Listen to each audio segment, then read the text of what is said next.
to playing for a team 4 weeks after playing them? I don't think it's the same. It would be the same if we were playing the Seahawks or anything else. I don't think we put any special emphasis on, just because we played them twice. It's we're still game planning on what they've done in the past, and they're going to do the same for us. You guys been so good in the red zone since you took over? I think it's execution, maybe a sense of urgency. Once you get to that area of the field, you can get points. You've got points, and you're trying to get touchdowns. And I think it goes back to players executing in critical situations.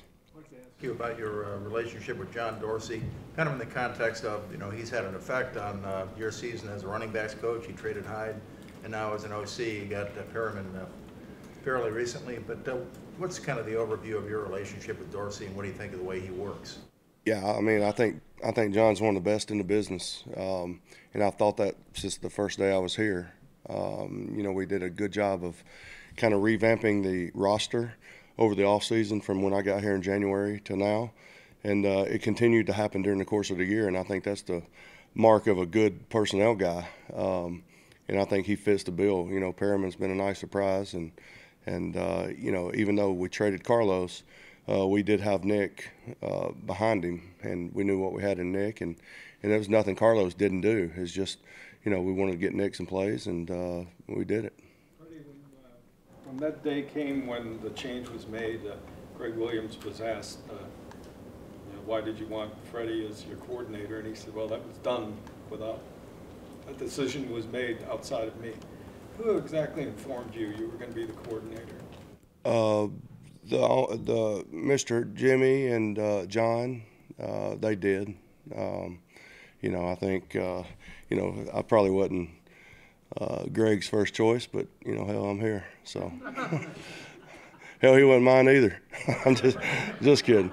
It was kind of a, I think both of us were put in tough situations, and, I think we both have done fairly well. Just, it goes back to, it's all about the players, It's the players making plays and the players being good in critical situations. And sometimes as coaches, we put a little more emphasis on ourselves than we do everybody else. And more importantly, it's those other people that make you successful or not. Have you ever been able to catch your breath and take account of what's happened in your career here yet? No, sir, not at all. And I don't think I have since the day I started coaching. I learned in this business, you just put your head down, you work, and you try to get better each and every day. And that's what I've tried to do throughout my whole career. And look at where you're at, 10, 12, 15 years from now, not to mention even just next week or tomorrow. Freddie, Jay Glazer on Sunday said that you have locked up the offensive coordinator job for next season. You care to fill us in on that at all? I don't know. Jay he knows more than I know, I guess. But, I'm serious when I tell you, I don't advertise for jobs. I don't have to, and I won't ever.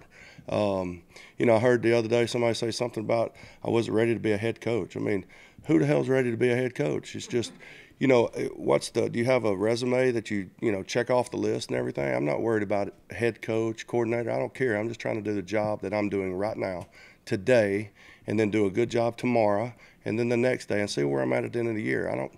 I really, truly don't put any thought into beyond this week.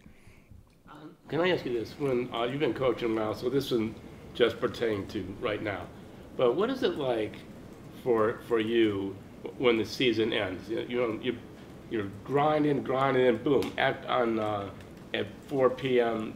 December 30th, it's over. I'm going to go home and spend some time with my family. I've got 2 daughters and a wife, and we're going to spend some time together. This year is not going to be like any other year. I'm going to do the same thing and reintroduce myself to them. But do you ever miss that daily grind as long as the hours you put in? Do you miss that when? I think to be a football coach and to do it the way you're supposed to do, you're supposed to embrace the grind. And I do embrace the grind, but I also enjoy my time off with my family. I think in this business, more than anything else, you need to have balance. You have to have balance in your life, and whether that's faith, football, and family. And you have to have balance with those things, and I think I do a good job of that. And that way, you're not robbing any part of your life to repay another. You just do a good job in all areas, and see where you're at. Freddie, get us on record. Do you want to come back next year in any capacity? I like it here. I like it here a lot, and everybody around here knows that I like it here. I love the town of Cleveland. I think Cleveland and you know, I have a lot of, you know, Cleveland and I get along well, you know. I think my dad I didn't have a dad as a coach, okay? I didn't have a starting point in this league. I grew up the son of a tire maker at the Goodyear Tire and Rubber Plant in Gadsden, Alabama. So I didn't have any, you know, Benjamin May said, those who start behind in the game of life must run faster to catch up. And I feel like I've been running fast my whole life. And that's the way it's going to continue. So whether it's here or what, I'm just here to do a job right now, this week, and this year. The next 2 weeks are going to go fast. Do you still have to kind of catch yourself and coach yourself not to get too worried about what happens 2 weeks from now? Yeah, I promise you I'm not worried about 2 weeks from now. I can promise you that. You know, I'm worried about getting these guys on offense ready to play this game. This is a big game for us because it's the first step of doing what we want to accomplish, and I think that's where we've tried to maintain the focus. Why do you think Baker was off from an accuracy standpoint on Saturday night? I think the altitude just got him. I'm just kidding. You know, I think sometimes, you know, just the quarterback's accuracy is just not the quarterback. The quarterback's accuracy has to do with people being in the right spot, him being able to throw the ball on time. There's a lot of things that go into a quarterback being accurate. Now, in saying that, you know, I'm sure he'd tell you he could be a little more accurate, and he will. And, you know, it could be from the standpoint he didn't have his feet set. But, you know, that's a misnomer, too. I mean, how many times does a quarterback have his feet set when he throws the ball? So Baker's a very accurate quarterback. We're not worried about his accuracy at all.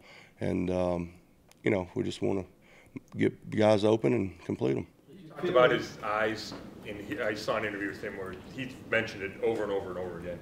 When you talk about that, like, what are specific things you're coaching him either to look for or to do that has helped him get better as the season's gone on? I think in any specific play, you have an area of the field or a defender you want to. A lot of times, you know, the quarterback has to know why a guy is going to be open, okay? And it's because of something a defender does. So he needs to make sure that his eyes is in the right area of the field to tell what that defender's doing, whether or not he knows that receiver's going to be open. Now, it's the receiver's job to get open when it comes up, and I think that's what we've tried to do. Back to his dry spell in that Denver game, do you think he was overly amped up the first half? You know, I think it goes back to something I said a couple weeks ago. When we went to Houston, it was the first time, and I use this word very carefully, that this team had been into a playoff-type atmosphere. We didn't handle that very good in the first half. We handled it pretty good starting the game in Denver, which was the second time out with that type of environment. So I think with him, he handled it good to start with, and then we hit a lull. But the lull, again, didn't only have to do with him. It had to do with me. It had to do with the guys running routes, protection, everything. This is an all-encompassing team deal when you start dealing with a quarterback. Now, Baker's special, but everybody, he needs support around him. He just can't be the only one, and I think everybody takes ownership in that, and I think that's where we've been. What makes him really good in the red zone? I mean, he's just a little bit behind Drew Brees for the league lead. You know, I think, again, his execution has picked up, and again, the people around him, their execution has picked up. And there's just, you know, sometimes with guys, a sense of urgency helps their execution level, and I think that's been the case. Let's go two more. The touchdown to Callaway obviously has received a lot of attention with the changing of the play. Is that kind of standard NFL quarterback stuff, or is that exceptional for a rookie? How do you look at it? You know, I'm not really – I think everybody around him views Baker as a rookie, but from the standpoint of the pictures that he's taken with his eyes on an every play basis, he's not a rookie. You know, Baker, he knows what he's allowed to do and what he's not allowed to do, and he's allowed to do that if he sees something, and as long as it works. he knew the play we had called. He knew it wasn't very good, and so he changed the play to one of our favorite red zone plays against them, and he got to that play. You don't advertise for jobs, but has it always been your goal to be a head coach? Is that what you want to do? Definitely, no doubt.